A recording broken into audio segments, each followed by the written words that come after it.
Bem, meus amigos, está chegando a nossa hora de estudarmos a obra de Francisco Cândido Xavier, pelo amigo espiritual André Luiz.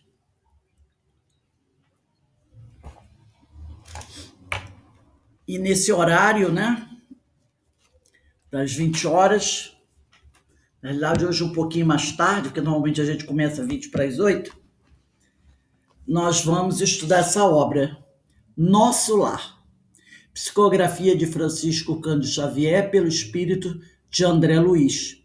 Hoje, dia 30 de julho de 2021. E nós estamos estudando o capítulo 15. Esse capítulo 15, que tem por título A Visita Materna.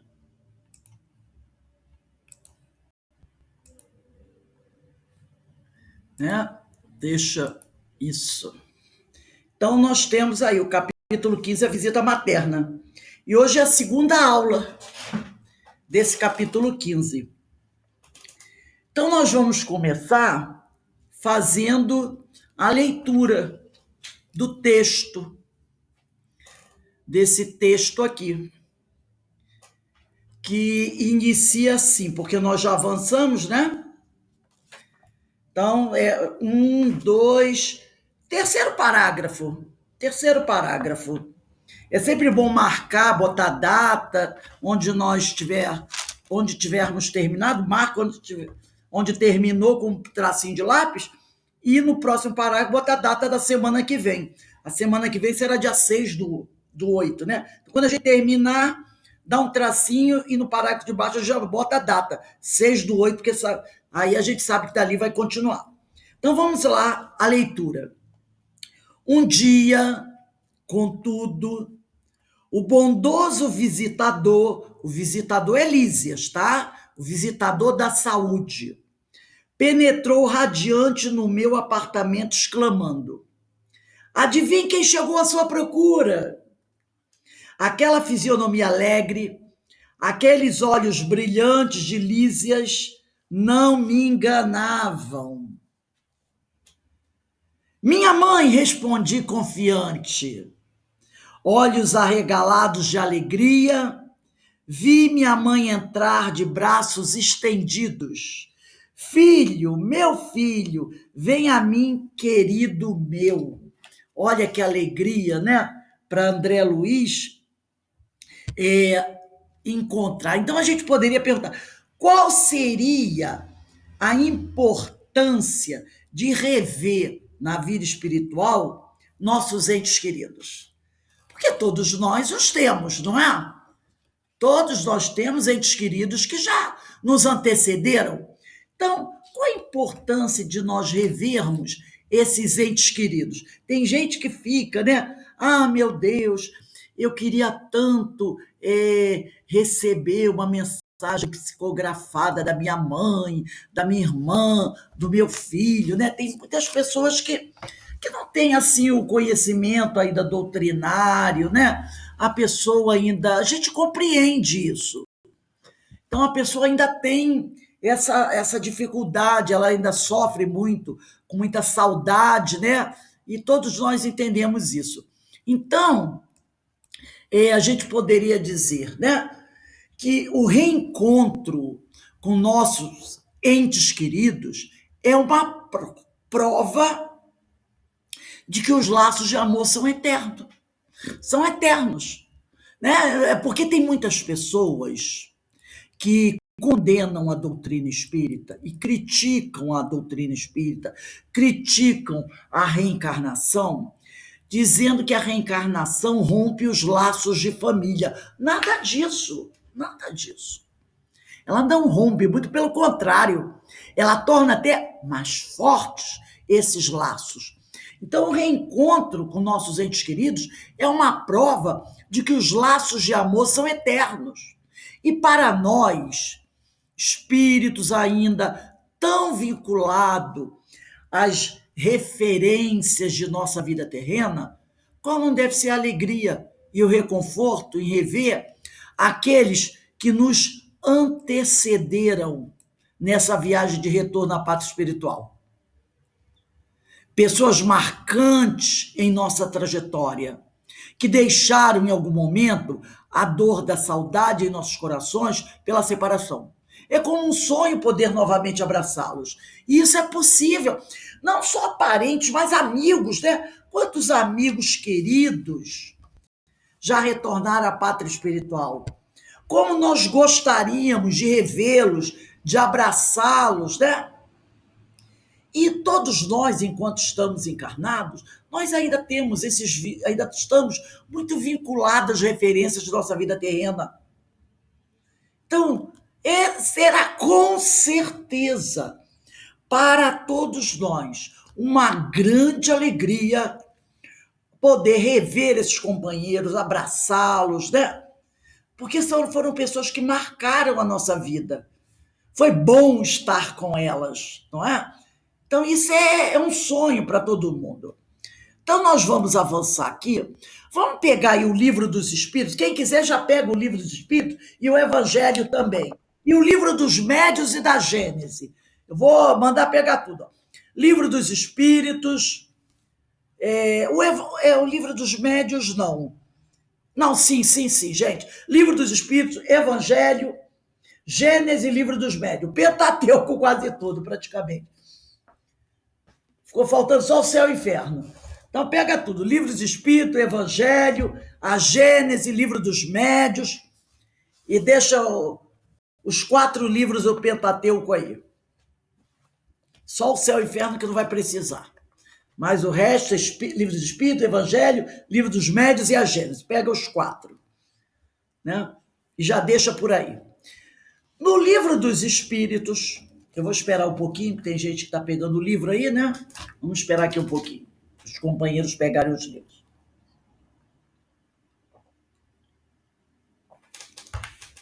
O Livro dos Espíritos, questão 286.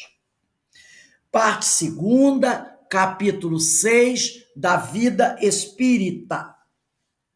Na questão 286, Kardec faz a seguinte pergunta aos espíritos: deixando seus despojos mortais, quer dizer, o nosso corpo físico, a alma vê imediatamente os parentes e amigos que a precederam no mundo dos espíritos? E os espíritos respondem: imediatamente, ainda aqui não é o termo próprio. Como já dissemos, é-lhe necessário algum tempo para que ela se reconheça a si mesma e alije o véu material. Vai depender muito também, gente, da evolução dos espíritos, do grau evolutivo do espírito. Tem espíritos como Chico, né? Doutor Bezerra, que esteve encarnado, e outros, Caibar Schutel, né? E vários outros, que estando bem mais evoluído, eles poderão até ter uma coisa assim bem rápida. Outros precisarão ainda de um certo tempo.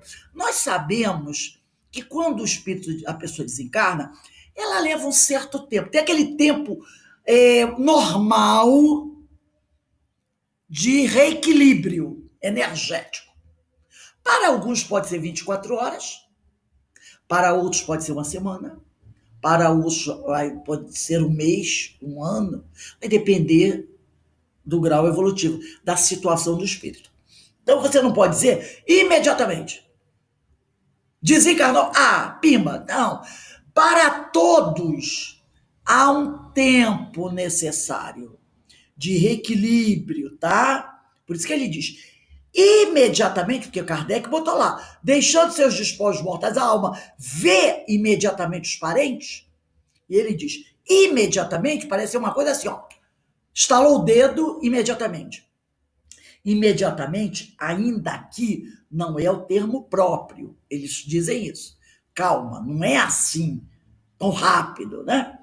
Como já dissemos, é-lhe necessário, quer dizer, é necessário ao espírito, algum tempo, que ele também não determina, porque depende da evolução, do estado, né, da pessoa, se ela está bem, se ela não está bem, se o espírito está em agonia, se o espírito está realmente, sabe, já desembaraçado das questões materiais. Então ele diz aqui, é-lhe necessário algum tempo, o tempo aqui é relativo, para que ela se reconheça a si mesma, para que ela entenda, gente, eu desencarnei, não é? Porque se ela não acreditar que desencarnou, se ela se achar viva, ver a mãe e o pai, isso é coisa natural para ela. Eu vejo todo dia. Mas para que ela se reconheça a si mesma como um espírito imortal que está desencarnado. Né? E alige, retire o véu material. Então ela reconhece, entenda, não, eu desencarnei, eu estava doente, foi um acidente, um negócio assim, eu desencarnei, estou no plano espiritual. Aí ela, né, ainda estou precisando, tomei barra tijolo, estou precisando me reequilibrar. Então tem um tempo que varia de pessoa para pessoa. Tá bom? É isso que o Espírito aqui está dizendo. Vamos agora pegar o Evangelho segundo o Espiritismo, no capítulo 4, item 18. Ninguém poderá ver o reino de Deus se não nascer de novo. É aquela conversa que Jesus teve com Nicodemos. E no capítulo 18, tem um título, o item 18. Capítulo 4, item 18. O item 18 do meu evangelho tem um título, que é assim: a reencarnação fortalece os laços de família, ao passo que a unicidade, quer dizer, não ter a reencarnação, morreu, acabou, das existências rompe. Então diz assim o item 18. Eu não vou lê-lo todo não, só uma parte, tá, gente?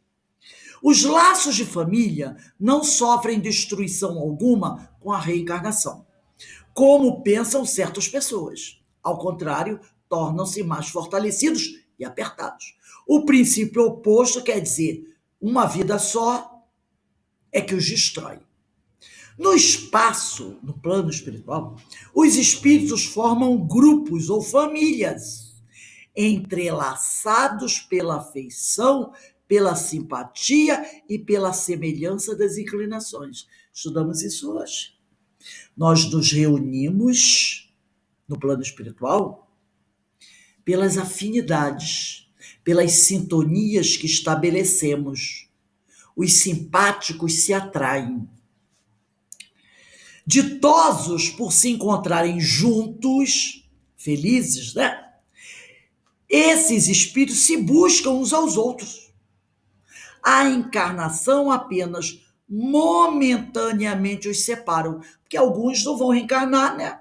Outros vão. Então há uma separação momentânea, temporária, alguns anos, 80, 90, 100 anos, mas para o espírito isso praticamente não é nada, né?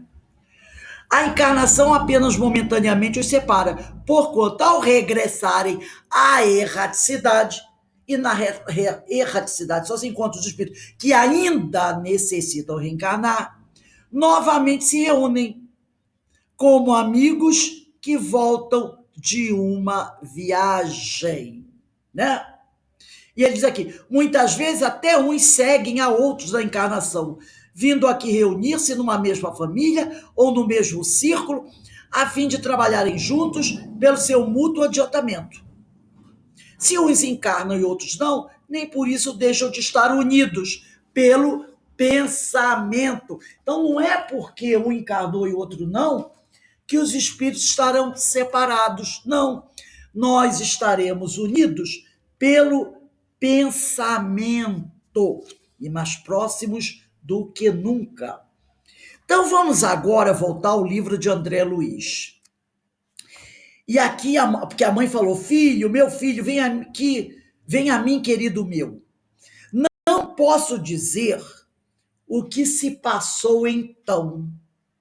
Senti-me criança, como no tempo em que brincava a chuva, pés descalços na área do jardim. Abracei-me a ela carinhoso, chorando de júbilo, experimentando os mais sagrados transportes da aventura espiritual. Beijei-a repetidas vezes, apertei-a nos braços, misturei minhas lágrimas com as suas lágrimas e não sei quanto tempo estivemos juntos abraçados. Afinal, foi ela quem me despertou do enlevo recomendando: vamos, filho, não te emociones assim. A alegria também, quando excessiva, costuma castigar o coração. Eu achei interessante aqui quando ele disse aqui, ó, não posso dizer o que se passou então. Senti-me criança como o tempo em que brincava a chuva. Abracei-me a ela carinhoso, chorando de júbilo, experimentando os mais sagrados transportes de ventura espiritual. Eu me lembrei agora de um fato que ocorreu com uma pessoa amiga, muitos anos atrás. Isso já deve ter uns 45 anos, 45 a 48 anos. Essa pessoa me contou um fato que me muito parecido com isso aqui. Essa pessoa era muito jovem e estava vivenciando um momento um pouco conturbado na vida. Era muito jovem, muito jovem. E um dia, essa pessoa se envolveu numa situação muito perigosa. Muito perigosa, né? Muito perigosa mesmo. E aí, graças ao Senhor, essa pessoa conseguiu, né? Naquele momento, se desvencilhar daquela situação muito perigosa, muito perigosa. E já era alta madrugada. E ela veio de onde ela estava, naquela situação muito complicada e perigosa, pelas ruas, né? Desesperada. E de repente, aquela pessoa, no meio daquela madrugada, quando tinha se desvencilhado daquela situação, mas carregava ainda dentro dela o medo daquele momento, ela olhou à distância e viu um dos seus genitores, que estava durante a madrugada andando pelas ruas, procurando por ela, por essa pessoa. E quando viu esse genitor, um desses genitores que vinha ao encontro dele, essa pessoa me falou que foi o momento mais importante da vida dele. Porque naquele momento, essa pessoa se sentiu amparada e correu, né, em direção a esse genitor e o abraçou. Ele vinha de um momento muito difícil e, de repente, naquela madrugada ali, se depara com aquele gente que estava procurando por ele na noite, durante a noite, uma noite de muita dor e sofrimento, e, sabe? Então, quando eu li isso aqui, ela vindo de encontro ao filho, eu me lembrei dessa passagem que essa pessoa me contou, do genitor que veio encarnado ainda, né? De encontro, buscando esse filho, né? Essa filha, essa pessoa que estava perdida, ainda muito jovem, e amparou ali, né? E quando foi me relatado, eu li que senti-me criança, abracei, carinhoso, chorando de júbilo, experimentando o mais sagrados transportes da aventura espiritual. A segurança que, ao me relatar, sentiu ao reencontrar o genitor naquele momento de extremo perigo que havia passado. São coisas, né, maravilhosas que acontecem em nossas vidas, momentos que nunca esquecemos, e André Luiz aqui viveu esse momento no plano espiritual. Muito lindo, né? E aí ele diz aqui, beijei-a repetidas vezes, apertei-a nos braços, misturei minhas lágrimas com as suas lágrimas, e não sei quanto tempo estivemos juntos abraçados. Afinal, foi ela que me despertou do enlevo, quer dizer, do entusiasmo, recomendando: vamos, filho, não te emociones tanto assim. A alegria também, quando excessiva, não é alegria saudável, é a alegria quando excessiva, costuma castigar o coração. Então, aqui, né, nós poderíamos fazer aquela pergunta: Que evento ocorreu com André ao receber sua mãe, né, quando diz que estava experimentando os mais sagrados transportes da ventura espiritual. Então, ela aqui está falando da alegria excessiva, né? Então, a memória de André Luiz, sua memória regressa, sua memória do passado, regressa no sentido do passado, o transportou para aqueles momentos de grande alegria da infância terrena. O espírito possui essa capacidade de situar-se no tempo e no espaço, evocando recordações significantes da sua existência. Recordações boas ou mais, armazenadas em seu próprio ser, revivendo aquelas emoções e pensamentos, né? Então nós temos, o espírito ele possui essa capacidade de situar-se no tempo e no espaço e ali evocar, trazer recordações das suas existências, sejam boas, sejam más, que ficam armazenadas no nosso próprio ser. E aí, quando você relembra, você revive aquelas emoções e pensamentos. Quando essa pessoa me contou esse fato, essa cena essa pessoa nunca esqueceu em quase 50 anos, foi interessante, eu observei. Ele reviveu a emoção do momento. Era como se aquele fato estivesse acabado de ocorrer.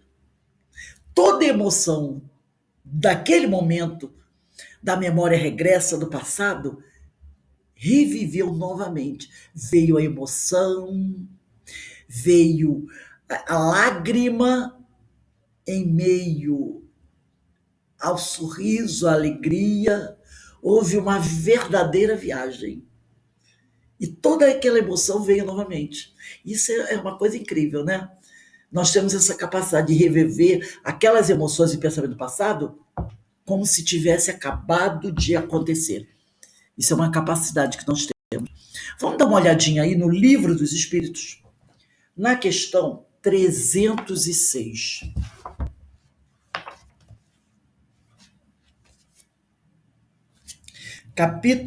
Parte segunda, capítulo 6 da vida espírita, questão 306. Questão 306. Acho que todo mundo já abriu o livro aí, né? O espírito se lembra pormenorizadamente de todos os acontecimentos de sua vida? Apreende, né? Apreende, não é aprende, é apreende o conjunto deles de um golpe de vista retrospectivo, quer dizer, regresso, né? Memória regressiva. Lembra-se, dizem os espíritos, das coisas de conformidade com as consequências que delas resultaram para o estado em que se encontra como espírito errante. Então, esse lembra das coisas na proporção das consequências, tá? Se foram consequências muito graves, a lembrança vai ser muito viva. Se foram consequências que não marcaram muito, essa lembrança não vai ter tanta, não vai ficar tão forte da nossa mente. E como espírito errante, aquele que precisa reencarnar.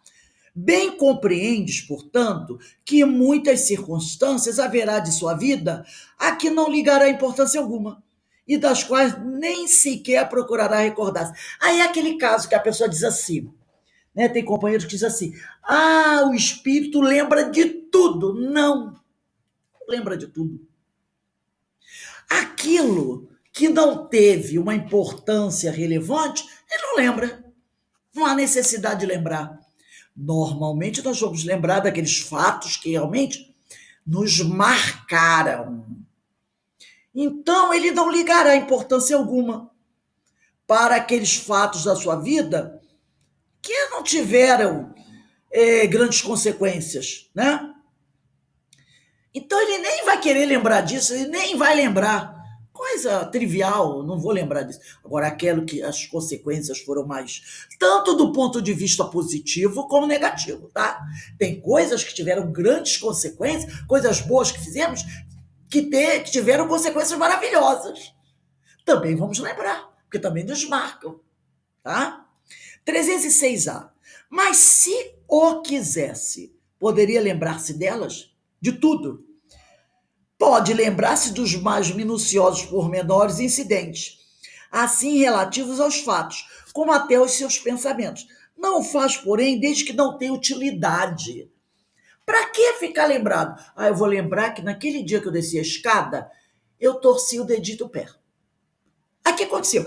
Eu botei um curativo, botei gelo, logo parou de doer. Mas naquele dia eu quebrei a mão, quebrei o braço. Aí daí? Não, eu fiquei 10 dias, 15 dias engessado e depois voltou tudo à normalidade. Não teve nada, né? Então, não há por que ficar lembrando disso. 306B. Entrever o espírito, o objetivo da vida terrestre com relação à vida futura? Certo que o vê e compreende, muito melhor do que em vida do seu corpo. Compreende a necessidade da sua purificação, olha aí, de queimar o joio, para chegar ao infinito. E percebe que em cada existência deixa algumas impurezas. Em cada reencarnação, eu queimo um pouquinho do joio. A cada reencarnação, eu queimo um pouquinho de joio. E se eu for vigilante o suficiente para não dormir e deixar que novo joio seja semeado, logo, logo eu elimino o joio todo. Mas se eu cochilar, eu queimo um joio aqui, desencarno, daqui a pouco vou ter que reencarnar de novo, porque eu dormi e outro joio foi semeado. Aí, olha quanto tempo demora. Eu liquido com o joio, mas daqui a pouco tem outro joio. Aí eu tenho que liquidar. Agora, se eu for vigilante, eu não permito que novo joio seja semeado. E aí, né, eu rapidamente limpo o meu campo, né, de todas as impurezas. 307. Como é que ao espírito se lhe desenha na memória a sua vida passada? Será por esforço da própria imaginação? Ou como um quadro que se lhe apresenta à vista, né? De uma e de outras formas. São-lhe como que presente todos os atos de que tenha interesse em lembrar-se, né? É o que ele falou aqui, pensando em André Luiz. Que evento ocorreu com André Luiz ao receber sua mãe quando diz que estava experimentando os mais sagrados transportes da aventura espiritual, né? Então, o Kardec perguntou como é que a vida, como é que ao espírito se lhe desenha na memória a sua vida passada? Será por esforço próprio da própria imaginação ou como um quadro que lhe apresenta à vista? De uma e outras formas. São-lhe como que presentes todos os atos de que tem interesse em lembrar-se. Os outros lhe permanecem mais ou menos vagos na mente, ou esquecidos de todo.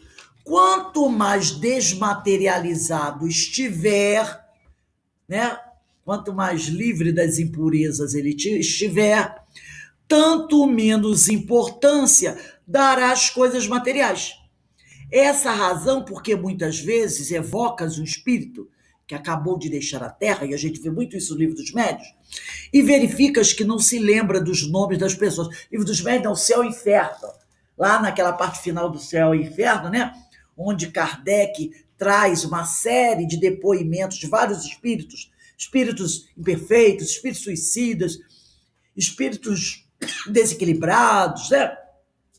Então ele diz aqui, quanto mais desmaterializado estiver, tanto menos importância dará às coisas materiais. Essa é a razão porque muitas vezes evocas o espírito, como Kardec fez muito lá no livro do Céu e Inferno, né? E é muito importante aquela parte das evocações dos espíritos que se apresentam ali, dando seu depoimento. Evoca o espírito que acabou de deixar a Terra e verificas que não se lembra dos nomes das pessoas que lhes eram caras. Alguns lá que nós estudamos no Céu e Inferno não sabiam nem o nome dele, não sabiam onde estavam, não lembra nem de nenhum parente, não lembra de nada, nem de uma porção de coisas que te parecem importantes. É que tudo isso, pouco lhe importando, logo cai em esquecimento. Alguns não lembram porque não têm condições de lembrar, estão altamente desequilibrados. Outros não lembram porque já estão tão desligados do mundo da terra, do mundo material, que essas coisas já para eles não são importantes. É que tudo isso, pouco lhe importando, logo cai o esquecimento. Ele só se recorda perfeitamente bem dos fatos principais que concorrem para a sua melhoria. Então, são aqueles filhos mais desmaterializados, né? E não estão muito ligados a isso, né? Então, depende muito. Alguns não lembram porque estão muito desequilibrados. Muito desequilibrados. E aí não lembra, nem entende o que ele está fazendo ali, onde ele está. Outros, porque aquilo para ele não era importante. Às vezes era alguém que não era muito ligado a questões familiares, era alguém que já tinha uma vida mais desligada, né? Já tinha uma vida mais desmaterializada, já não era uma pessoa tão apegado, tá? Porque normalmente, quando a pessoa ficou muito apegada ao trabalho, à família, aquele apego que chega a ser até meio doentio, quando chega no plano espiritual, ele vai sofrer muito, né? Então, como ele diz aqui, já tem outros não, que não se lembra do nome das pessoas que lhe eram caras, nem de uma porção de coisas que te parecem importantes. Então, vai depender muito de espírito. É que tudo isso, pouco lhe importando, logo cai o esquecimento. Ele só se recorda perfeitamente bem dos fatos principais que concorrem para a sua melhoria. Então, uns não lembram porque estão muito doentes.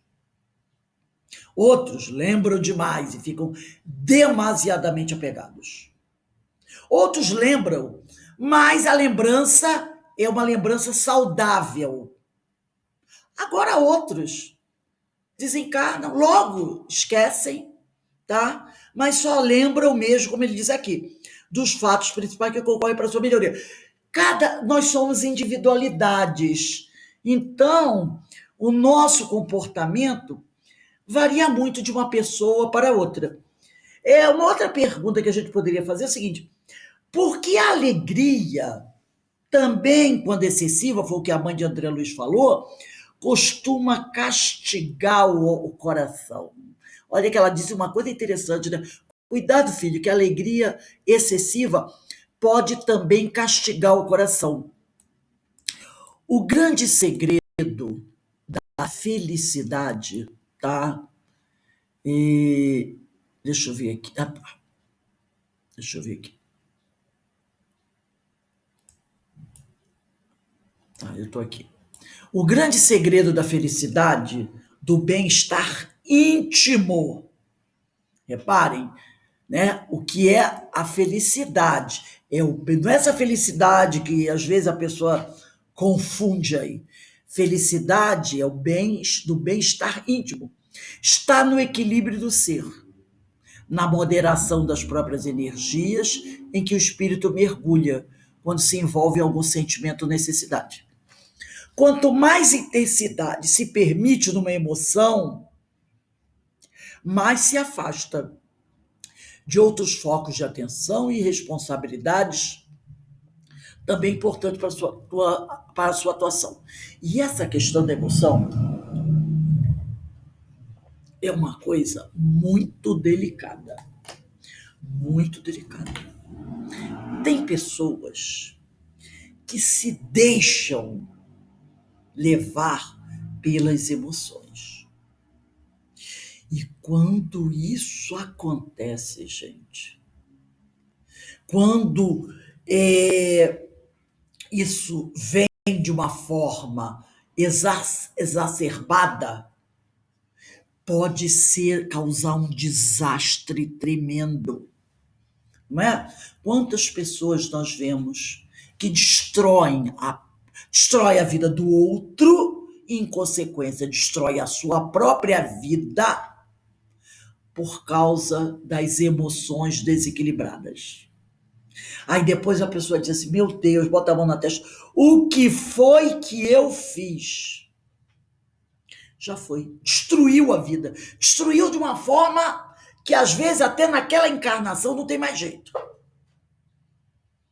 Vai ter que ficar para a próxima. Porque dependendo do que a pessoa fez,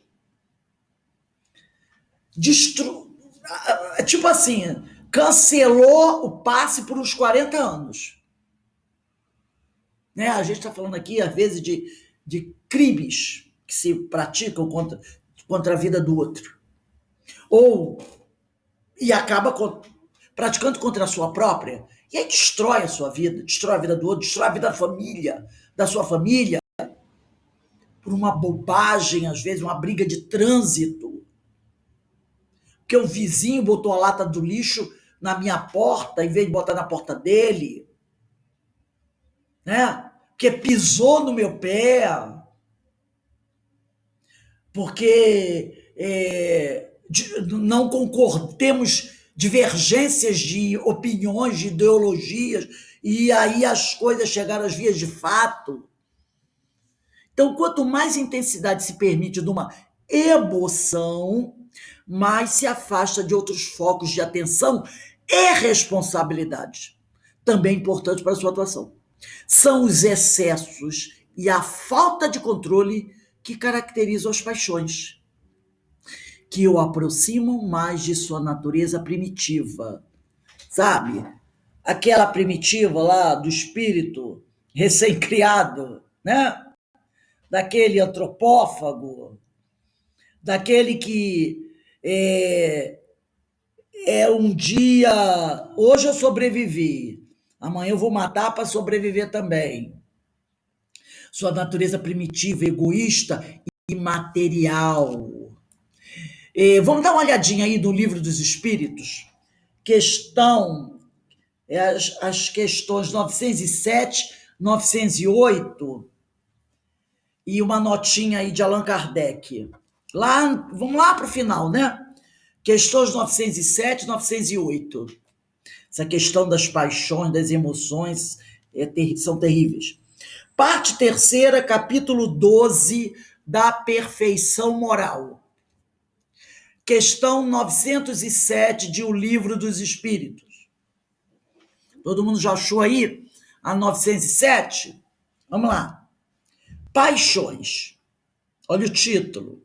Será substancialmente mal o princípio originário das paixões, embora esteja na natureza? Não, claro que não. A paixão está no excesso. O problema sempre está no excesso. O problema está no excesso. Ainda agora aconteceu uma coisa muito engraçada. No intervalo, eu estou fazendo dieta, né? Então, eu preciso realmente, porque eu tenho os problemas cardíacos, colesterol alto, eu preciso focar na dieta. Aí no intervalo eu fui na cozinha, né? E eu comprei um bolinho de queijo, que é uma delícia. Aí eu olhei assim, não vou comer. Eu disse, tá, vou tirar uma fatia e vou comer. Uma fatia pequena, moderada. Tirei e comi. Aí depois eu pensei assim, ai, que bolo gostoso. Eu falei, opa, nada, não vai comer o bolo todo, não. Você queria uma fatia, né? Então comeu a fatia. Não está fazendo dieta, mas não tem problema. Comeu uma fatia do bolo. Nada de querer comer o bolo todo. Eu me lembro muito bem, nesse momento, de José Raul Teixeira, numa palestra que ele falou sobre o controle. Ele diz que não tem problema nenhum. Você vai numa festa, né? Os docinhos, né? O cajuzinho. Vou comer um cajuzinho. Não tem problema. Ali tem um brigadeiro. Comer aquele brigadeirinho. Isso não tem problema. O problema não é você querer comer toda a bandeja de cajuzinho, toda a bandeja de brigadeiro, né? Umas 5 fatias de bolo. Então, se você comer um cajuzinho, um brigadeirinho, um docinho de queijo, uma fatiazinha de bolo, não tem problema. O problema do homem é o excesso. Então, quando eu vi aquele bolinho, eu disse, eu vou comer uma fatia, comi uma delícia. Depois eu pensei, vou comer outra. Eu falei, não, não, eu queria uma fatia. Controle-se, porque se você não se controlar, vai comer o bolo inteiro. Vai comer o bolo inteiro. Come aqui, daqui a 5 minutos vai lá tirar outro pedaço. Daqui a pouco, cadê o bolo? O bolo sumiu. Porque você não se controlou. Então, o nosso problema é o excesso. E a paixão está no excesso de que se acresceu a vontade, visto que o princípio que lhe dá origem foi posto no homem para o bem. A paixão foi posta no homem para o bem. Tanto que as paixões podem levá-lo à realização de grandes coisas. O abuso que delas se faz é que causa mal. O nosso problema é o abuso. Esse é o abuso. A paixão é boa. Puxa, eu tenho paixão pelo meu trabalho, né? Eu gosto de fazer isso, porque eu quero ajudar os outros. Lindo! Mas quando vira fanatismo, que é o abuso, né? Quando você se prejudica por causa daquilo, aí deixou de ser uma paixão boa. Se tornou um abuso, uma coisa negativa. Isso sempre vai causar o mal. Questão 908. Como se poderá determinar o limite em que as paixões deixam de ser boas para se tornarem más? As paixões são como um corcel, né? Corcel quer dizer um cavalo de raça, que só tem utilidade quando governado e que se torna perigoso desde que passe a governar. Você está numa carruagem, numa charrete, sendo guiada por um corcel. Aí tem uma pessoa do lado segurando lá, né, as cordinhas lá, que eu esqueci o nome, lá, e o cavalinho vai bonitinho. Tá ótimo. Mas se de repente o cara larga as correias do cavalo e o cavalo dispara, desastre à vista. Vai ter problema, vai ter acidente, pode ter até morte. Uma paixão se torna perigosa a partir do momento em que deixais, você permite que ela governe, né? Em que deixais, na realidade, em que você deixa de governá-la, em que você deixa de ter o controle e que dá em resultado um prejuízo qualquer para vós mesmo ou para outro. No momento em que você perde o controle daquilo, a desastre à vista. Vai dar problema, né? É como eu lá do bolinho, eu olhei, não vou comer mais. Porque eu tenho que ser forte, eu tenho que estar no controle. Se eu perder o controle, vou comer o bolo todo. Aí o meu colesterol, ó, já sabe o que vai acontecer, né? Vai lá para a estratosfera. Tem uma notinha de Kardec aqui. As paixões são alavancas que decuplicam, olha só, multiplicam e muito as forças do homem e o auxiliam na execução dos desígnios da providência. Se o homem, porém, em vez de as dirigir, deixa que elas os dirijam, cai o homem nos excessos e a própria força que, manejada pelas suas mãos, poderia produzir o bem, contra ele se volta e o esmaga. Então, a alavanca é como uma paixão, a paixão como uma alavanca que Deus multiplica para nos levar a gostar de fazer alguma coisa boa e buscar fazer mesmo para ajudar os outros, né? Mas quando nós deixamos cair no excesso, vira uma arma contra nós mesmos. Todas as paixões têm seu princípio num sentimento ou numa necessidade natural. O princípio das paixões não é assim um mal, pois que assenta numa das condições providenciais da nossa existência. A paixão, propriamente dita, é a exageração de uma necessidade, quer dizer, o abuso, ou de um sentimento. Está no excesso e não na causa. E este excesso se torna um mal quando tem, por consequência, um mal qualquer. Quer dizer, você perdeu o controle e aquilo fez mal a alguém, aí se tornou uma coisa negativa. Toda paixão que aproxima o homem da natureza animal primitiva afasta-o da natureza espiritual. Todo sentimento que eleva o homem acima da natureza animal denota a predominância do espírito sobre a matéria e o aproxima da perfeição.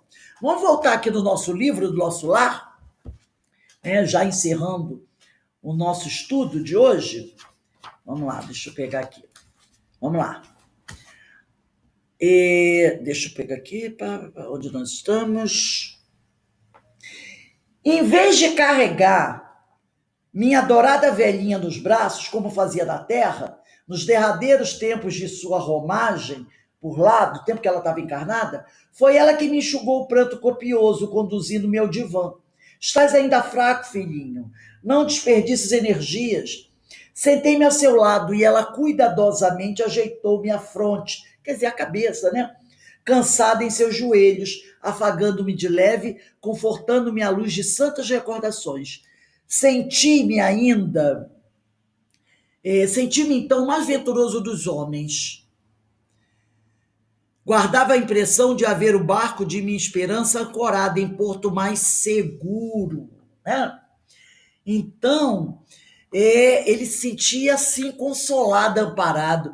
Então, por qual motivo a mãe de André falou para ele: meu filho, você ainda está fraco, não desperdice suas energias. Ela chamou a atenção dele para isso.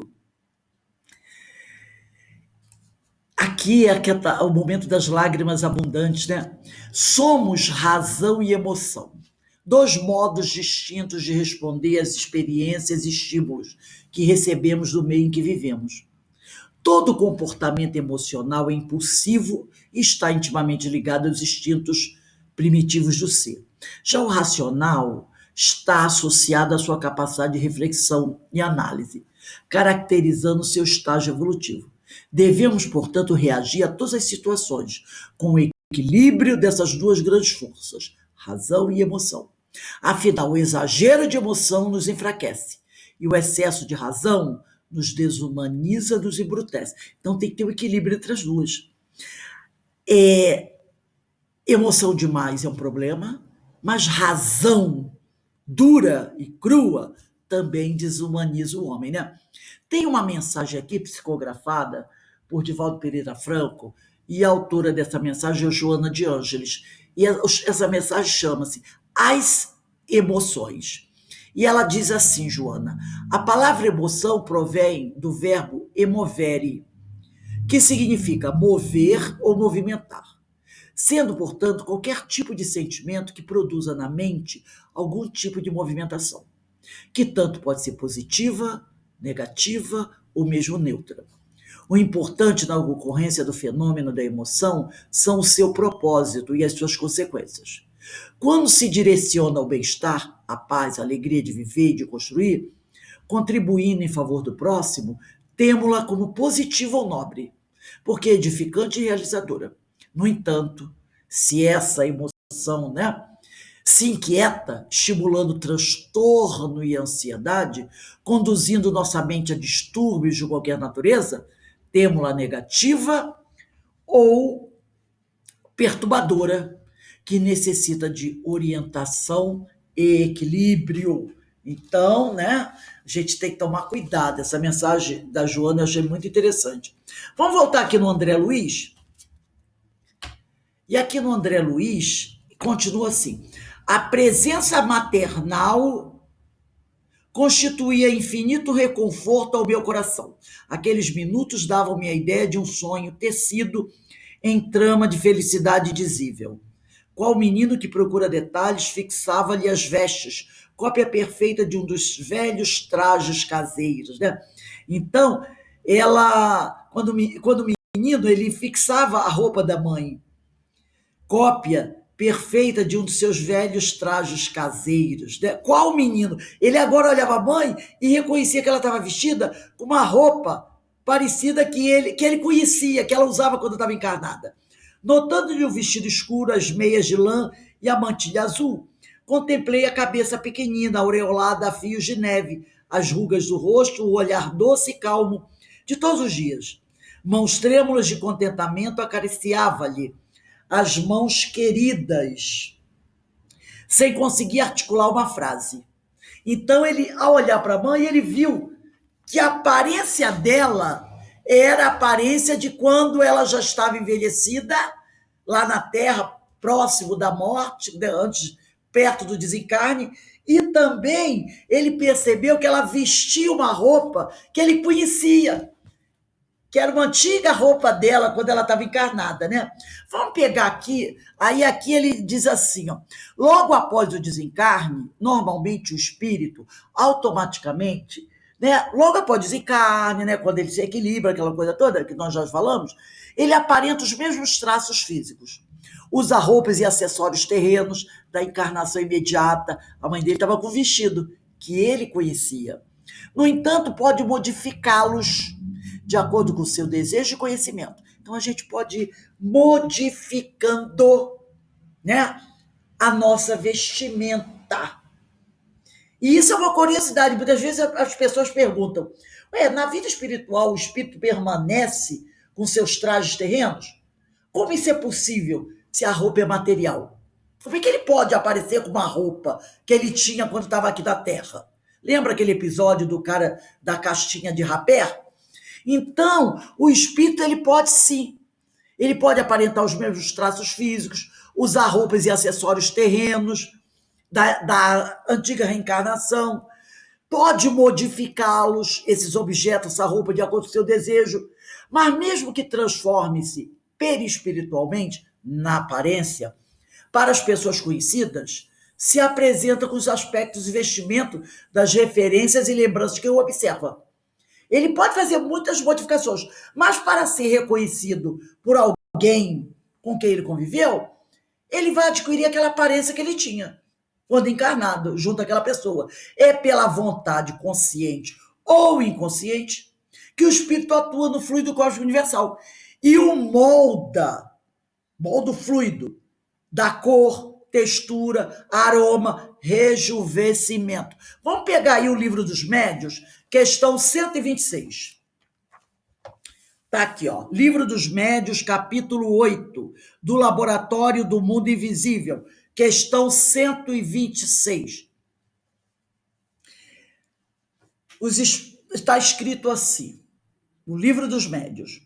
Temos dito que os espíritos se apresentam vestidos de túnicas, envoltos em largos panos ou mesmo com os trajes que usavam em vida. O envolvimento em panos parece costume geral no mundo dos espíritos.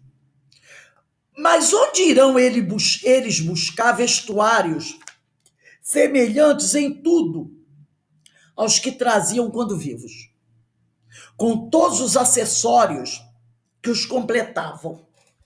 Colar, cinto, bolsa, né?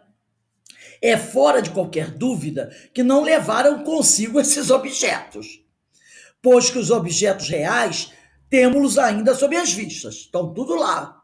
A roupa, ficou tudo. De onde então provém os de que usam, do que os espíritos usam no plano espiritual, no outro mundo?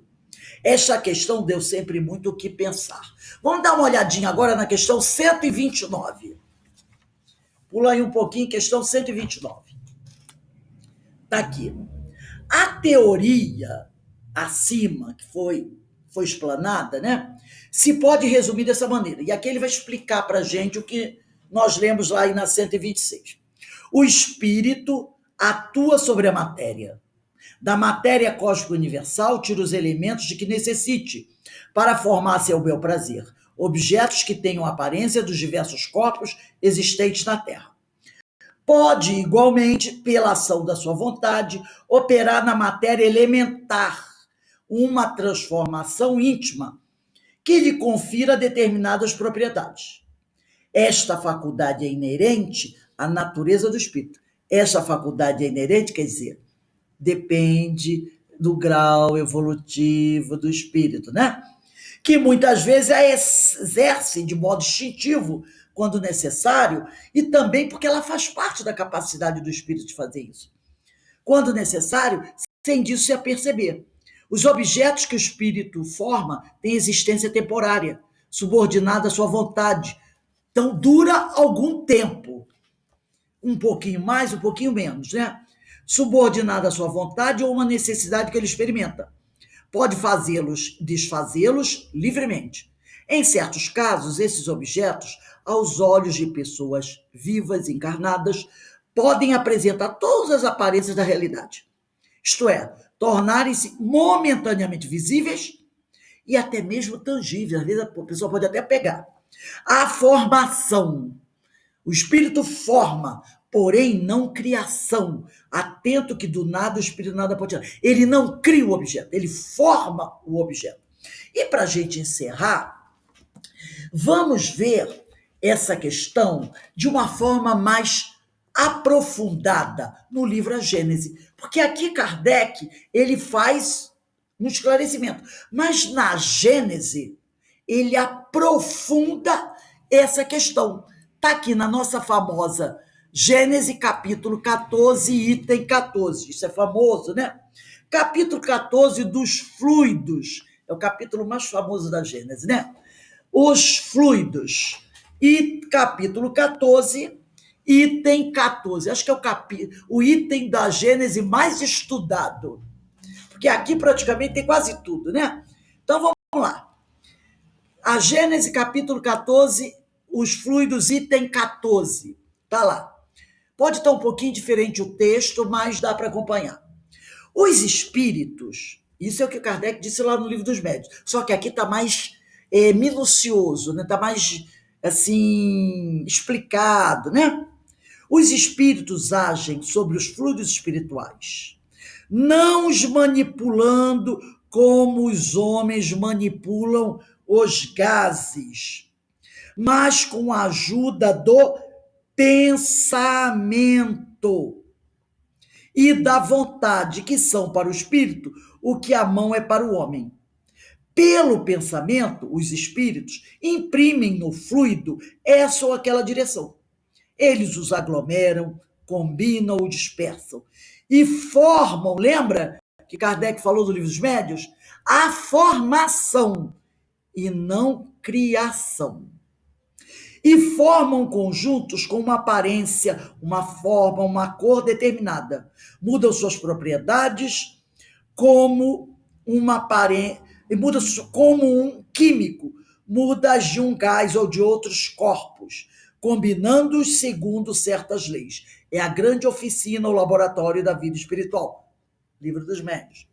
Algumas vezes, essas transformações são o resultado de uma intenção, mas frequentemente são o produto de um pensamento inconsciente. Kardec falou isso no Livro dos Médiuns. Pode ser, essa formação pode acontecer de forma consciente ou inconsciente. Pois basta o espírito pensar numa coisa, essa frase a gente não pode esquecer nunca. Pois basta o espírito pensar numa coisa para que ela seja feita. É assim, por exemplo, que o espírito se apresenta à vista de um encarnado, dotado de vista espiritual, sob a aparência que tinha quando estava vivo, na época em que o conheceu, embora já tenha tido várias outras encarnações. Ele se apresenta com as vestes, os sinais externos, os adereços, né, que nós falamos, enfermidades, cicatrizes, membros amputados, etc. Que tinha um decapitado, pode se apresentar, às vezes, sem a cabeça, né? Não, tem outro que pode se apresentar, como nós já vimos, se eu não me engano, no Céu e Inferno, com a faca na mão, a faca que ele matou a pessoa, a faca estava ali na mão dele, né?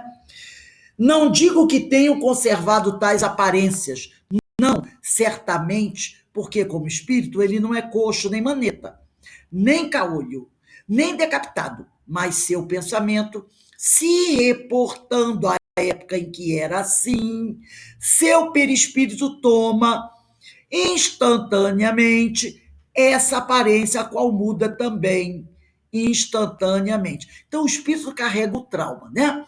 Daí, muitas vezes, a necessidade de resolvermos certas coisas que nos magoavam e hoje, e não levar para o mundo espiritual. Por isso que é importante isso, gente, né? Por isso que é importante, às vezes, a gente resolver nossos problemas aqui. Porque se nós ficarmos carregando os nossos traumas para o plano espiritual, nós poderemos estar numa situação muito difícil. Então, muitas vezes, o espírito carrega, ele se materializa daquela forma, né? de acordo com o trauma que ele viveu, com a situação que ele viveu. Por isso que é bom, muitas vezes, a gente acertar a nossa vida por aqui, resolver nossas questões por aqui, para a gente não carregar esse trauma para outra vida, porque está aqui, ó. Mas seu pensamento, se reportando à época em que era assim, ou decapitado, queimado, sei lá, né? A qual toma instantaneamente essa aparência. Então, se ele carrega um trauma, porque aqui na vida ele vivenciou algo ruim, isso fica gravado na memória dele. E aí lá ele pode tomar aquela aparência. E essa aparência também pode mudar instantaneamente. Se ele havia sido uma vez negro, outra vez branco, ele se apresentará como negro ou como branco, de acordo com qual das duas encarnações ele seja invocado e para onde vá seu pensamento. Tá? Por um efeito análogo, o pensamento do espírito cria fluidicamente os objetos que estava habituado a utilizar. Então, olha aí o que a mãe de André Luiz fez. Ela sabia que ele ia reconhecer facilmente aquele vestido. E o jeitinho que ela tinha, né, os últimos momentos lá da vida dela. Então, ela rapidamente apareceu daquela forma para ele. Então, a gente está sempre atento a isso. E no caso que ele chamou atenção aqui, dos traumas, né? Às vezes a pessoa passa por um momento difícil, cria algum problema no seu corpo, aquilo traumatiza de uma tal forma, e aí a pessoa carrega para o plano espiritual aquela, vamos dizer, aquela marca, e estando lá no plano espiritual, de repente a pessoa vivencia aquele momento e aquela forma pode voltar. E de repente ela pode até caminhar no plano espiritual com uma aparência de alguma coisa, né? Tipo assim, você quer ver uma coisa? Um exemplo, uma coisa que me veio aqui? Às vezes tem pessoas que ficam assim, você é um demônio, você é um demônio, você é o demônio da minha vida. Não tem gente que fala essas coisas? Vamos dizer que esse tipo... Às vezes tem criança que escuta isso, de mãe e de pai. Você é um traste na minha vida. Você é um atraso de vida. Você é isso. Então a gente sabe disso, né, gente? Tem criança que desde pequenininho cresce ouvindo aquilo, essa coisa. E às vezes isso machuca, marca no seu emocional, no seu psicológico. Quando ela desencarna, ela carrega aquilo tudo com ela.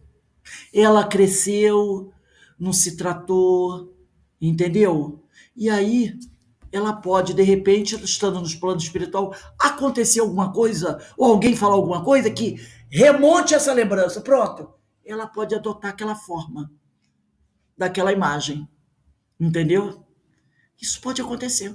Por isso que nós estudamos outro dia aqui, que no plano espiritual também tem um trabalho de psicologia. Acho que foi no Memória Suicida, né, Denise? Que os espíritos que lá se encontram, aqueles suicidas, também passam por um tratamento psicológico e psiquiátrico. Eu acho que foi Memória Suicida, sim, né, Denise? Onde se falou sobre isso, do tratamento psicológico e psiquiátrico, no livro Memória Suicida, para aqueles que sofreram problemas, que se suicidaram pelos traumas, aquela coisa. Então, muitas vezes, o espírito precisa ter, no plano espiritual, um acompanhamento psicológico. Aí eu lembrei a todos, eu me lembro, foi isso mesmo, Memória Suicida. Gente, esse trabalho, Joana de Ângelo estudou, assim disse a Rosângela, no estudo aqui, foi até no domingo que ela fez fora, 50 anos para escrever a série psicológica dela. Por quê? Só para os encarnados? Para os desencarnados também. Então a gente tem que tomar muito cuidado com isso. Bem, meus irmãos, pelo avançar da hora, vamos fazer a nossa prece de encerramento aqui. O nosso irmão Alberto, ele precisou sair, ele deixou um abraço aí para todos. Eu vou pedir aí para a nossa irmã Denise fazer a nossa prece de encerramento. Eu espero que esse capítulo tenha ajudado a gente a compreender um pouco melhor essas questões do espírito, né? E a gente vê que os estudos estão bem ligadinhos, né? Onde a gente pode aprender muito, graças a Deus. Oportunidade que o senhor... Estou com um problema no... Ah, tá. Já ligou, pode falar. Estou com um probleminha para ligar aqui o microfone. Pai amoroso, Gratos estamos, Senhor, por essas reflexões. Lhe pedimos a sua autorização, Senhor, para darmos por terminado o estudo da noite de hoje, lhe agradecendo todas as bênçãos, todo envolvimento, todo o seu amor que chega até nós.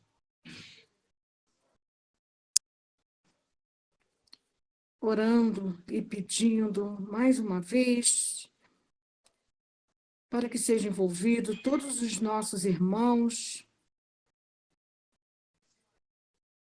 encarnados, desencarnados, necessitados do seu apoio, do seu amor, de sua misericórdia, Senhor. Com o coração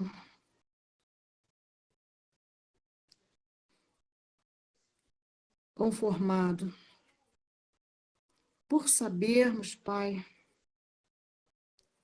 que temos muitas oportunidades de resgatarmos os nossos débitos anteriormente adquiridos, que temos muitas e muitas chances de redirecionarmos os nossos caminhos, de que não estamos nunca desamparados, de que vós estáis, Senhor, junto a nós. E continue, Pai amigo, Pai querido, junto a nossos corações hoje e sempre, nos abençoando e intuindo. Graças a Deus. Agradecemos a nossa irmã Denise pela sua prece, agradecendo a todos os companheiros que aqui estiveram. Desculpe aí pelo avançadinho da hora, tá, gente? Amanhã estaremos aqui às 16 horas para estudar as epístolas de Paulo. Que Deus abençoe a todos vocês, que o Senhor nos envolva, que o Senhor nos fortaleça a todos. E vamos perseverar na eliminação do joio. Do joio, né? Vamos perseverar na eliminação do joio. Um beijo a todos. Um abraço, Jorge. Um beijo, Carmen, Ideína, Denise, Menezes, seu Valdir, Assi. Um abraço para vocês todos, meus irmãos. E se muito obrigado. Até amanhã, pessoal. Aqui está frio. Aqui a Elza chegou de mala e cuia e não quer ir embora. O pessoal está doido para expulsar a Elza, mas a Elza veio de tudo. Veio de mala e cuia. Bom frio, aqueçam-se. Todos aquecidos. Tchau, gente. Tchau. Beijo, até amanhã. Deus abençoe.